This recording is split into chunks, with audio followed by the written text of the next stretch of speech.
Alright, what's up YouTube? Right now we're going to do a series of videos. We're going to do a squat video, a bench video, and a deadlift video. The deadlift video is going on my channel, that's what you're seeing right now. And the squat and the bench is going on his channel, which I'll throw his link in the description box. So, basically, what we're going to do right now is we're going to teach pretty much everything we know about the deadlift. We're going to talk about conventional deadlift, sumo deadlift, which one you should do, for what reasons, which muscle groups engage more. We're also going to go over variations in technique and how to adapt each technique to your particularly body proportions. Body proportions. Okay. Now, what should we do first, a sumo or conventional? Let's go conventional first, just because it's what the majority of the lifters are going to do. I'll demonstrate first. But before we demonstrate, let's talk about what body type, what build, what bone structure would be more ideal for people that should deadlift conventional, basically. So generally speaking, anybody with very long arms is going to be able to get away with deadlifting conventional. The thing that I would say though is people with shorter femurs are generally going to adapt better to the conventional deadlift. And the reason for that is they're going to have a shorter moment arm between the hip and the bar. So somebody with very long femurs, like Mr. David Lade over here, is going to have his hips very far away from the bar. Quinn over here has much shorter femurs, so he's going to be able to get his hips in close to the bar and have much better leverages, a much shorter moment arm between the hip and the bar. So we're going to get a better angle over here so we can see his setup. So you see he has the bar about mid-foot. I think you're supposed to pack the neck. And notice how Quinn's getting his hips down just enough to pull enough tension in the posterior chain. He doesn't want to get his hips so low that he's in a squatting position. And the reason for that is it's going to be an increased range of motion, and it's going to be a bigger moment arm between the hip and the bar. There's this misconception that on a conventional deadlift, you're somehow supposed to squat the weight up, but that's not mechanically advantageous.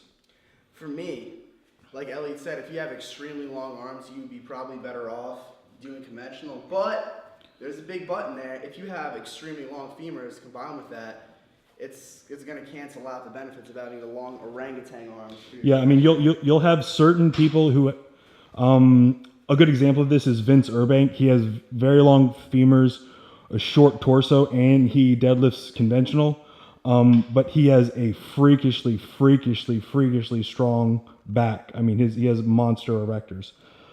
So for me, if you look at this, I have extremely long arms, right? But my femurs are just as long, so when I first started doing deadlifts, like my first year of training, I basically started doing deadlifts when I did the Jason Blaha program. Everything would be going good, but as soon as I got into heavier weight, no matter what technique I applied, no matter what mental cues I did, my lower back would round no matter what with my working sets.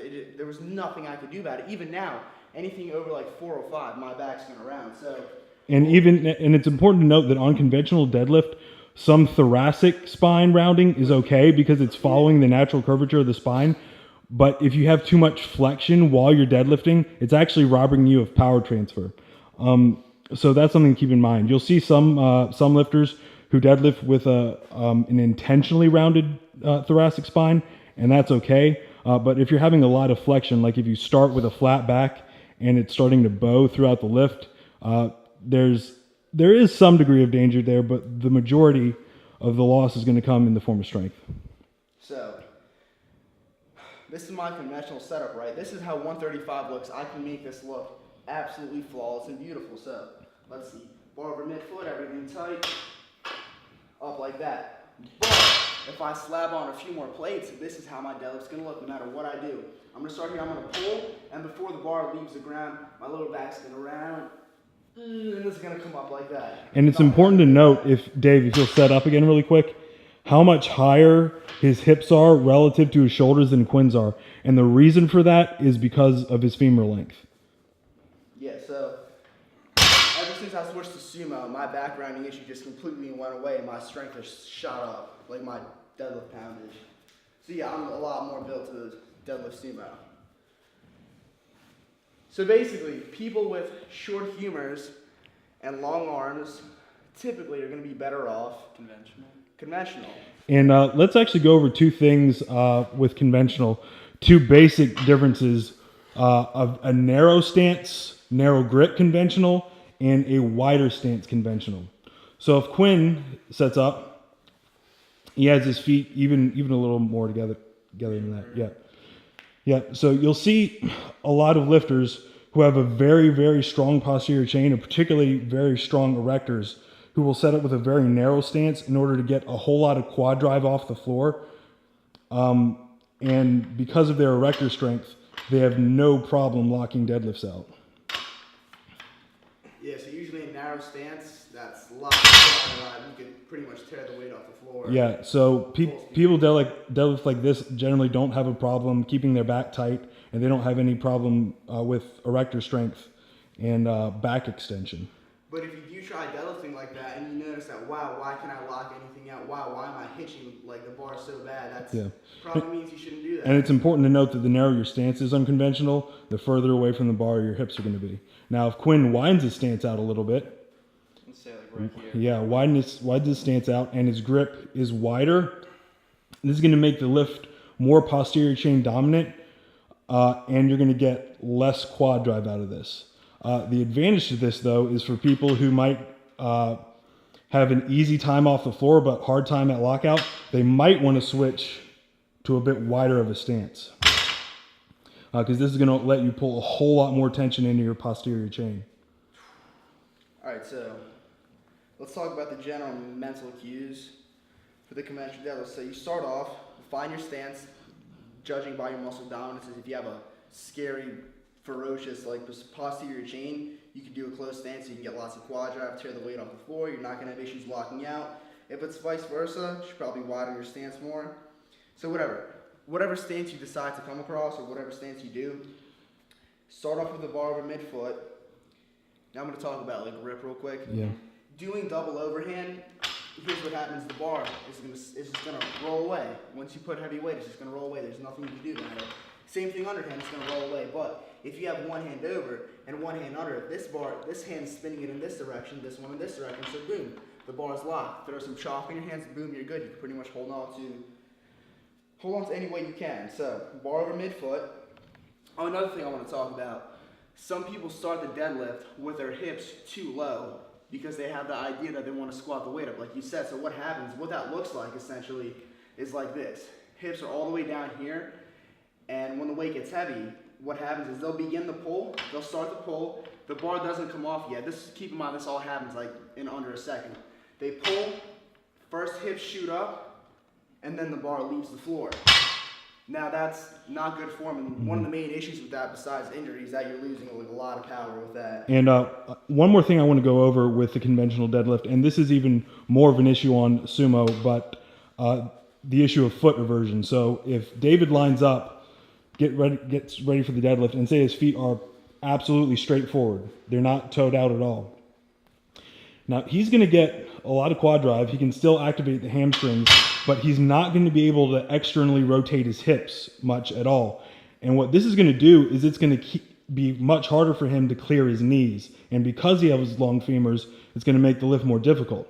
Now, if he toes out some, he has a greater degree of foot aversion, he's going to be able to clear the knees sooner and get his hips through. Notice, do that again, Dave. Notice how his hips externally rotate and his knees drive apart. Good. Okay, you want to switch to sumo now? Wait, real quick, another thing. Like I mentioned previously, with starting off with your hips too low, correct me if I'm wrong, but I believe the general rule of thumb is if you deadlift and you notice that your hips shoot up before the bar actually leaves the floor, you should most likely start the lift with your hips at the point where it would shoot up. Mm-hmm. So if you notice, wow, my hips are always here when the bar leaves the floor, so that's where you would start. So you instantly get all that power. You don't get like half of it lost with the hips moving up before the bar comes up. Yeah, because naturally your body's going to go to the point of its best balance. So really, really, really pay attention to where your hips are when the bar breaks off the floor. Let's go to sumo. All right, sumo deadlift. Sumo deadlift is a much more technical lift than the conventional. A lot of people say that if you do a conventional deadlift, there's pretty much not that much form at all compared to the squat or the bench, which can become kind of technical. The conventional is just you tear it off the floor, basically. But sumo is a lot more technical, but it has some advantages, it has some disadvantages. One of those things are, normally any stance that you do, any setup that you have for the conventional deadlift, you're mainly going to get a lot of speed off the ground, and the lockout's going to be the hardest. That's a general rule of thumb for a conventional deadlift. It can slightly vary a little bit, but the main thing is conventional, easy off the ground, hard lockout. Sumo, if done correctly, is the opposite of that. It's going to be the hardest to get off the floor, but once it comes off the floor, the lockout should just be the easiest, if done correctly.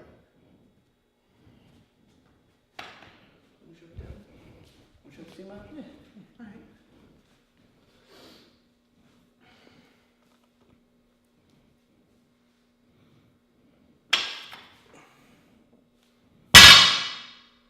Typically, as the weight gets heavier, it's going to be harder off the floor.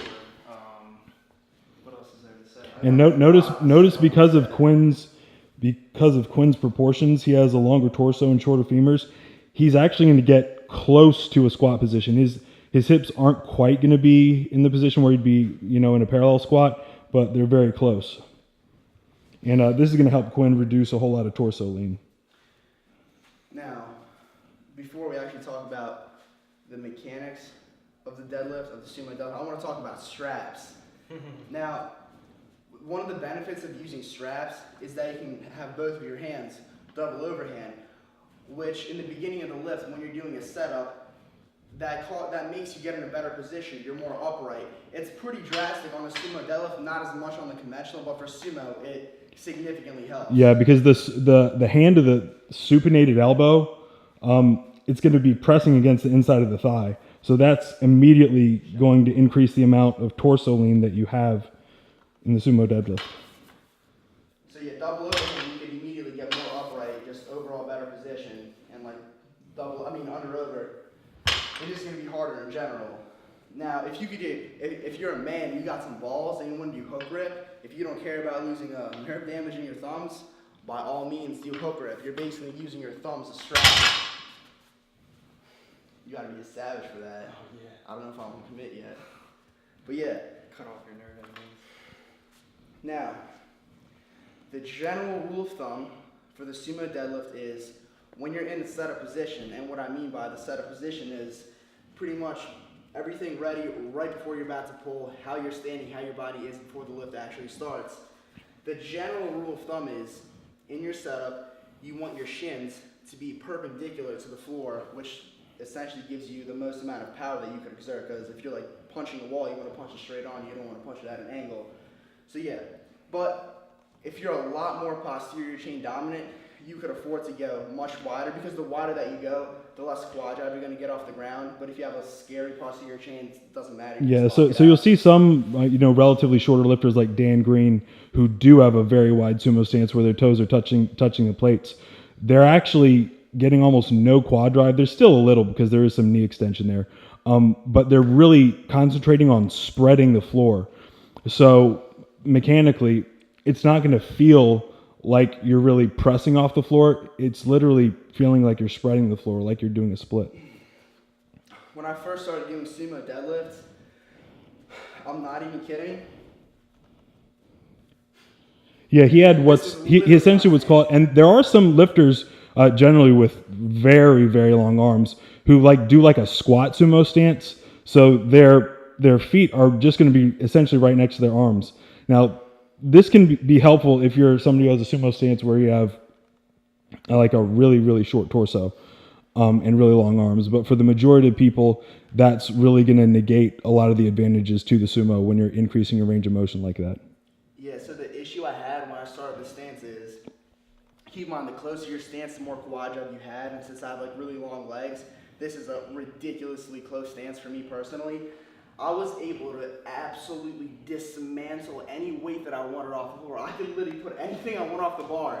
And up to like this height, no matter what, if I was angry enough, it would come off. There was no way around it. But once I got to here, there were significant issues locking out. Yeah, and the reason for that is, why don't you go with that narrow stance again, really narrow, and set up. Now watch when he sets up. Look how far away his hips are from the bar here. Now get into your normal stance and set up. Now look how much closer his hips are to the bar. That's a massive reduction in the moment arm between the hip and the bar. This is going to be a big mechanical advantage for him. Yeah, so that was a problem. My warm-ups were 135, rocket chip, 225, rocket chip, 315, rocket chip, 405, rocket chip, halfway up, and because he was relying on quad drive, he was pulling a whole lot less tension in his posterior chain. So he'd actually get some back rounding once the weight got heavier. Yeah. So eventually over time, I widened my stance, and I had an issue. Pretty much, we all did. Me, Dylan, Quinn, pretty much everyone, like our whole little crew that transitioned into sumo. We didn't know what it was called. We just kept going, wow, my hips hurt so bad, like I can't move, like my life sucks, my hips hurt. We didn't know what that was, but now it's the adductors. Right so here. It's the muscles that internally rotate the hip. Because think about it, when you're setting up and you're basically doing a split and stuff, these muscles right here, they're very stretched and under load. Yeah, so you can get away with it for a workout, like all your adrenaline's pumping up and you just don't really feel it, but the next day, like it starts accumulating and accumulating, and it hurts more and more and more. And not only that, you'll find that people with very, very tight adductors, what it causes them to do is when they break off the floor, they actually get a bit of internal hip rotation. So you'll actually see a little bit of knee wobble or even knee cave.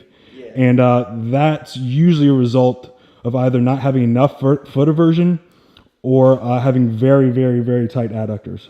Because for me, that's actually one of my main problems. When I come in, there's some days I still haven't figured it out. I haven't honed in on it. There's some days I come in and I don't think anything differently. I just set up, I just start doing my deadlifts, and everything's completely fine.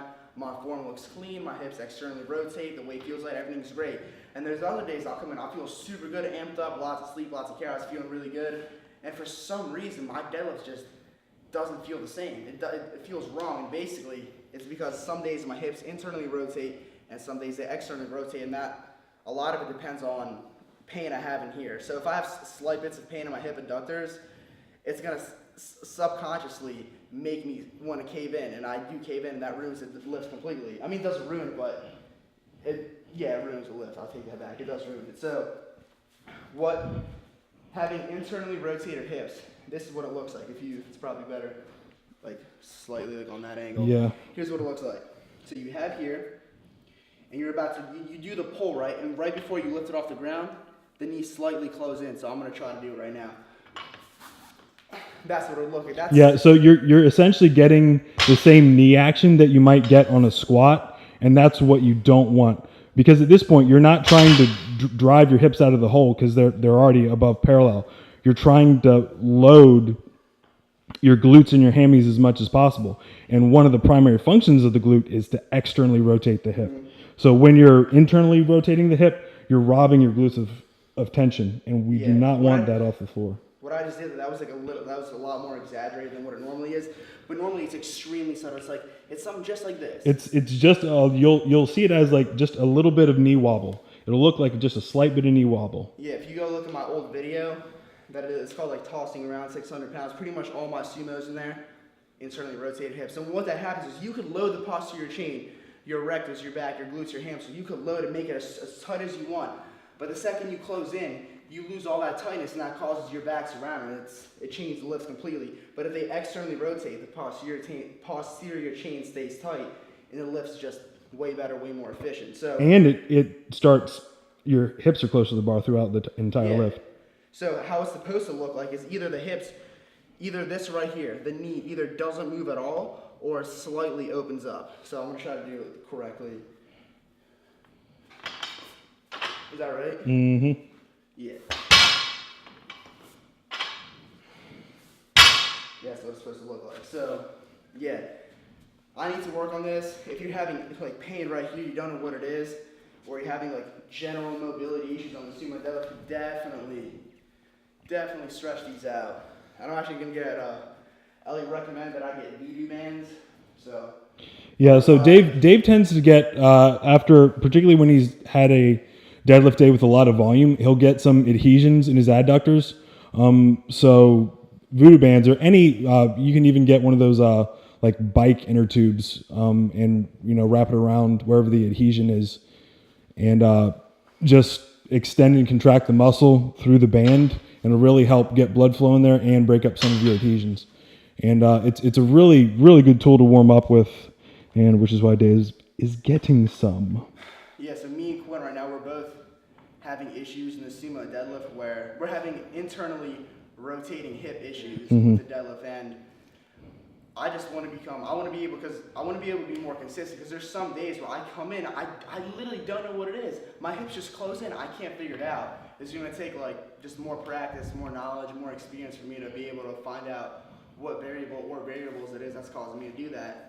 Because it's honestly, like, it sucks, because I'll come in some days and I can't deadlift, I can't do it, and that happens way too frequently, and that's stunning my progress. It's a shame all my maxes are internally rotated too. Yeah. All of them.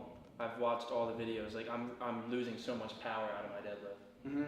And some days, like when I hit my 560, like I wasn't even in optimal conditions. My whole lower body was just insanely sore. Just that day only, my hips were externally rotating like a gem, and that's what helps insanely. So I think the last thing I think we should talk about is, damn, what was it? Oh, here we go. Muscle dominances. Like, let's say, due to your bone structure, you're better off pulling either sumo or conventional, but let's say you have an abnormal muscle dominance in a certain area that might cause you to choose a lift over what your bone structure says. Yeah, so I know we brought him up before, but a good example of this is Dan Green. Now he's a beast sumo and conventional, but he chooses to deadlift sumo. Now he has reasonably long arms for his height, and he has short femurs, but he deadlifts sumo, not conventional. And the reason that he just has monster hammies and glutes and crazy posterior chain strength. Yeah. So even if you choose one of the lifts and you like love it, and the other one you don't love so much, you should still incorporate both of them when you're training. Like for me, like I said, the reason I don't do conventional is because my back starts around, it just doesn't feel like a safe lift for me. I just don't enjoy it as much. I still throw in deficit deadlifts, like high weight, high reps. And the reason that's safe, my back does round when I do that a lot of the time. The thing is, but he'll keep his lumbar pretty flat, but he will have some degree of thoracic rounding, which is safe, especially when it's with a submaximal weight. Submaximal weight. So yeah, that's what I do. I just to build up my posterior chain in general and just overall deadlift strength. I'll throw in deficit deadlifts too.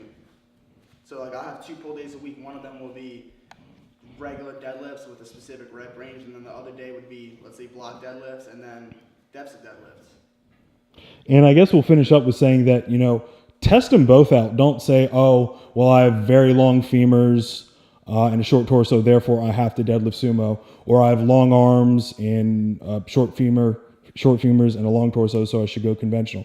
Test them both out and see what you like more. Yeah, and let's say that, let's say you've been pulling, let's flip a coin, let's say you've been pulling conventional for a good amount of time, you've always been pulling conventional, and you're kind of interested in going into sumo, and you try sumo out one day in the gym, and you're like, oh, no, I think I'll just put my feet wider, it's something like this, I don't like it. Because you're going to have to adapt to the technique, and for a lot of people, particularly for a lot of people, they're not going to see an advantage with sumo until they start going a little wider, and that requires a better degree of hip mobility than a conventional deadlift does. Yeah, so when it comes to anything, not just sumo, conventional deadlift, if you're trying something new in the gym, trying a new lift, a new form, don't just come in one day. It's rarely going to feel good the very first time you do. Give it a few weeks, give it like a month, really test it out, get your body used to it, because your body's used to your old form, however you're doing it, and something could be theoretically more ideal for you, but if you haven't tried it and you're trying for the first time, it's going to be more difficult no matter what most of the time, so you got to give it some time to practice. Yeah, and a lot of people, whether it's because of genetics or the particular sports they played in high school, you're going to have some muscle groups that are more dominant relative to others. So just play around with both stances, and like we said before, incorporate both into your training regimen, in some form.